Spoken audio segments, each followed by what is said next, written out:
What if the face of progress was silently falling apart behind the scenes? Jazz Jennings, once celebrated as the brave young star of I Am Jazz, became a global icon overnight. But few saw the emotional cost of growing up as a symbol, not a person. From groundbreaking surgeries to heartbreaking confessions, her journey wasn't just inspiring, it was deeply unsettling. This isn't just the story of transition, it's the story of pressure, pain, and identity lost in the spotlight. Stay with us as we uncover the truth behind the applause. Born in 2000 in South Florida, Jazz Jennings was assigned male at birth. But by the age of 2, she was already expressing a truth that shook her family to the core. "I'm a girl," she insisted. Her parents, Greg and Jeanette Jennings, were initially uncertain, hoping it might be a phase, but Jazz's conviction only grew stronger. By age 5, her social transition was complete: girls' clothing, a new name, and a new identity. Her family, wanting to support her, made a decision most parents could never imagine: affirm their child's stated gender identity, even at such a young age. Then, in 2007, everything changed. At just 6 years old, Jazz appeared on ABC's 2020th in a groundbreaking interview with Barbara Walters. Overnight, she became the youngest and most visible transgender individual in the public eye. The interview stunned viewers. Some praised the family's courage, others were deeply critical, accusing them of pushing Jazz into an identity far too soon. But no matter where you stood, one thing was clear: Jazz Jennings had become a national figure. She was no longer just a child, she was a symbol. As the years went on, the cameras kept rolling. Jazz's life unfolded before millions on I Am Jazz, a reality series that chronicled everything from school days to surgeries, therapy sessions, and emotional breakdowns. Her mother, Jeanette, played a central role, not just as a parent, but as a manager, a spokesperson, and a producer. She arranged media appearances, guided medical decisions, and shaped the public narrative of her daughter's life. For some, this was a beautiful example of supportive parenting. For others, it was uncomfortable, raising the question of whether Jazz was truly supported or if she was being orchestrated. The deeper layers of this story reveal a much more complicated reality. As Jazz approached puberty, her family made another bold decision: beginning puberty blockers at the age of 11. These drugs halted the natural development of male secondary sex characteristics. The rationale was simple: preventing the trauma of a puberty that would conflict with her gender identity. Later, Jazz began estrogen therapy, allowing her body to feminize in a way that aligned with how she saw herself. To advocates, this was progressive care, but to critics, it was a dangerous path. Could a child so young truly understand the consequences of interrupting their biological development? In private video journals, Jazz began to reveal cracks in her carefully constructed image. In one heartbreaking entry, she admitted, "I feel like I'm living a lie. I don't feel like me." This confession shattered the illusion that everything was perfect. It revealed a truth that no media segment could polish. Jazz was confused, burdened, and emotionally exhausted, while puberty blockers preserved her outward identity. Some question if they had delayed deeper aspects of psychological growth. Puberty, after all, isn't just about hormones. It's also about identity, autonomy, and emotional formation. At 17, Jazz underwent gender confirmation surgery, one of the youngest individuals in the United States to do so.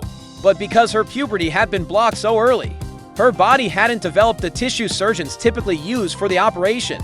Her doctors had to improvise, using skin grafts from her stomach. The result: complications, inflammation, pain, multiple follow-up procedures. Jazz publicly acknowledged the struggle, saying, "I've had a lot of surgeries, and I've had a lot of complications." The vibrant teen that once inspired millions began to retreat.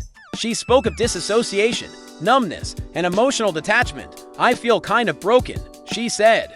And that one sentence silenced the applause. After the surgery, Jazz began to spiral. She gained over 100 pounds, struggled with binge eating, and withdrew from the spotlight.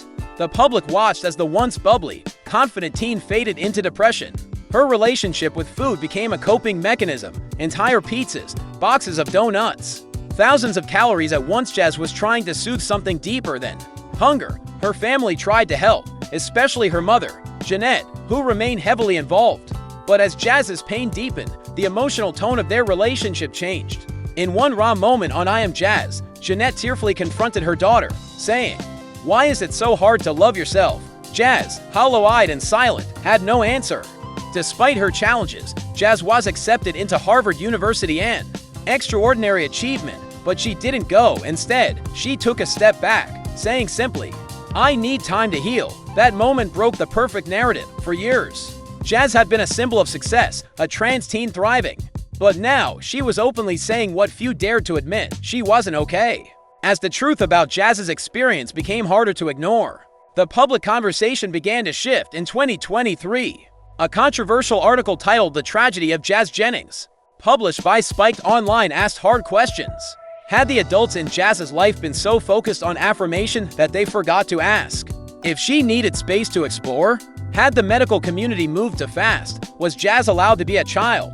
Or was she fast-tracked into an identity that served the movement more than it served her own growth?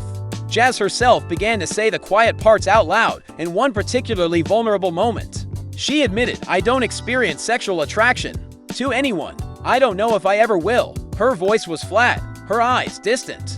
What was once celebrated as a success story was now a case study in the emotional toll of early transition. Her experience sparked a wave of concern, not about being trans but about the system that surrounded her.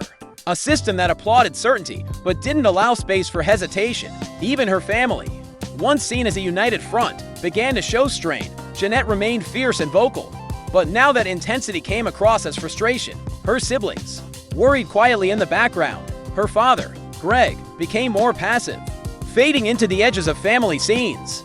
The home that once represented ideal support began to feel like a pressure cooker, and the cameras never stopped rolling. Supporters of Jazz began facing a dilemma. Some doubled down, insisting that her struggles were not the fault of the transition, but of a society still hostile to trans people. Others, more quietly, began to step back. Organizations that once held her up as a model began to feature her less. Her reality weight gained.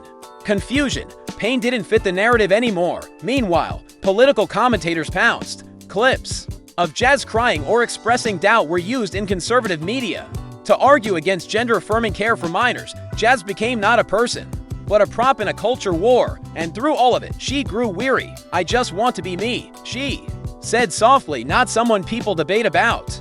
But by then, her identity belonged to the world television segments, classrooms, political hearings, and online forums. She was no longer just Jazz. She was a case, an argument, a headline.